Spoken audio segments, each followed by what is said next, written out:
My name is Mary Dickson. I am a Downwinder, a survivor of nuclear weapons. Like tens of thousands of Americans, I grew up under the clouds of radioactive fallout during the years of nuclear testing.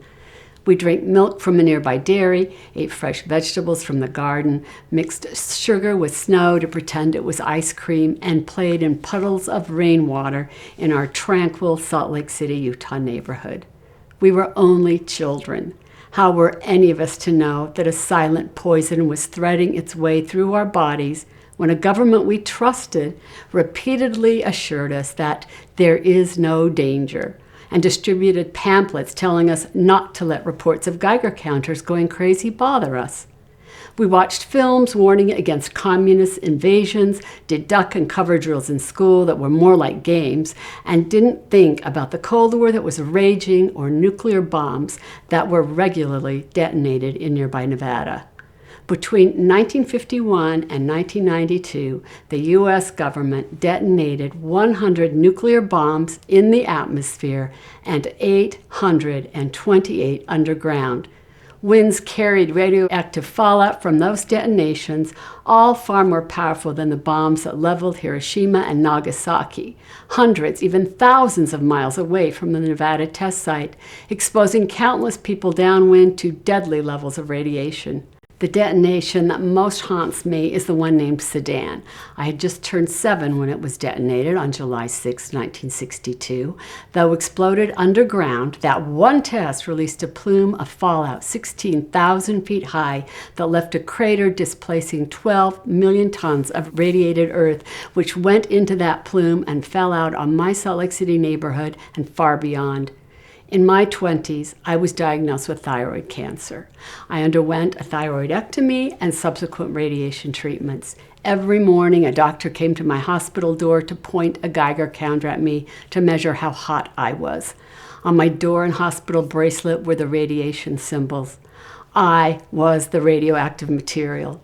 When I left the hospital, they burned my clothes and told me not to be around pregnant women or try to get pregnant for a year.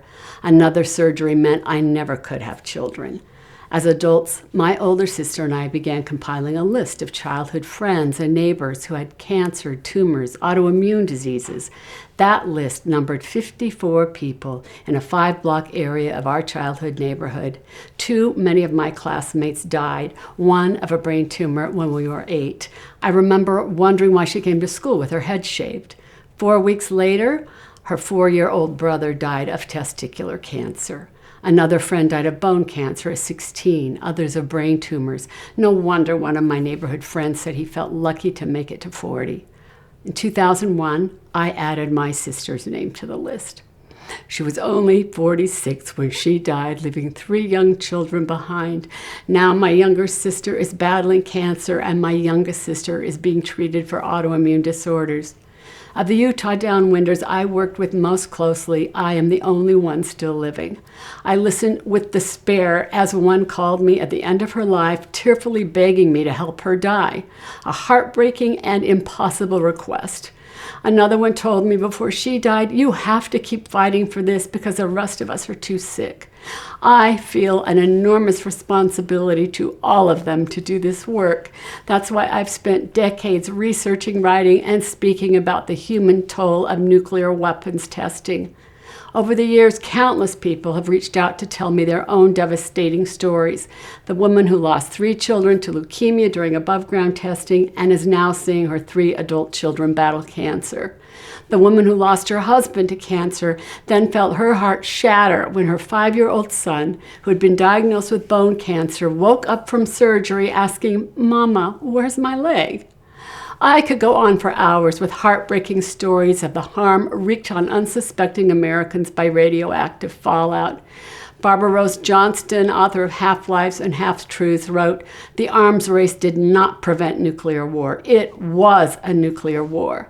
My late friend put it perfectly. We're victims of the Cold War, only we never enlisted, and no one will ever fold a flag over our coffins.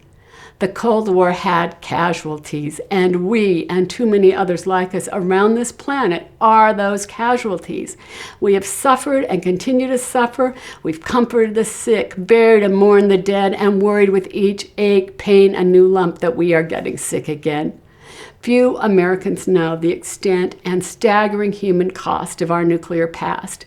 We'll never know how many people were harmed, but we do know that it was far more than have ever been acknowledged. Sadly, most victims of nuclear weapons will never know they are. While other people carry pictures of their children in their wallets, I carry this map showing where fallout from atmospheric testing went. It was created by Richard Miller, author of Under the Cloud, The Decades of Nuclear Testing, after analyzing the government's own data. People are stunned when they see it. Fallout does not respect arbitrary borders on a map. No lead shield stops it at county or state lines. The jet stream carried it across the country where it fell to the ground in rain or snow and worked its way into the food chain and our bodies. That's how it was measured in my hometown in the Midwest and more than 2,000 miles away in Albany, New York. A National Cancer Institute study estimates that virtually everyone living in the U.S. at the time received some dose of radioactive iodine, and that up to 212,000 cases of thyroid cancer alone may be linked to fallout. That's just one radioisotope and one fallout-related cancer. Radiation from 928 detonations doesn't just go away. Researchers are still finding strontium-90 that mimics calcium and is absorbed by bone and teeth in baby teeth collected in the 1960s. There is a large lag time between exposure and illness, so that it takes 20, 30, or 40 years for some cancers to show up. People are still getting sick, their cancers are returning, health complications are showing up, the genetic damage affects new generations. We were patriotic Americans who trusted a government that not only betrayed and lied to us, but worse, considered us expendable. Declassified minutes of the Atomic Energy Commission during the early years of testing in Nevada read like high drama. When one commissioner lamented that people and livestock were getting sick and dying, another blasted, "People have got to learn to live with the facts of life, and fallout is a fact of life. Nothing is going to get in the way of testing, nothing." And he called for judicious handling of public information. Lying. What is the moral responsibility of a government that knowingly harms its own people? In 1990, U.S. Congress finally passed the Extremely Limited Radiation Exposure Compensation Act, RECA for short. Given the vast extent of testing, the number of claimants represents just a fraction of those harmed by radioactive fallout on American soil. When it was passed, President George H.W. Bush admitted it could only be considered partial restitution. What price, after all, can you put on human health and a human life? Nothing can bring back my sister and all the others. Our families and communities have paid and continue to pay an enormous price. Without congressional action, RECA expires this July. Bipartisan bills introduced in the U.S. Congress would extend it another 19 years and expand it to include 7 Western states, as well as Guam.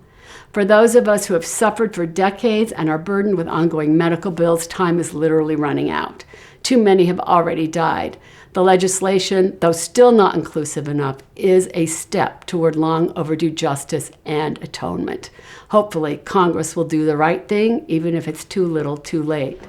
And just as importantly, those of us from nations around this globe who know firsthand the tragedy of nuclear weapons must stand in solidarity to bear witness and demand that the mistakes of the past never be repeated.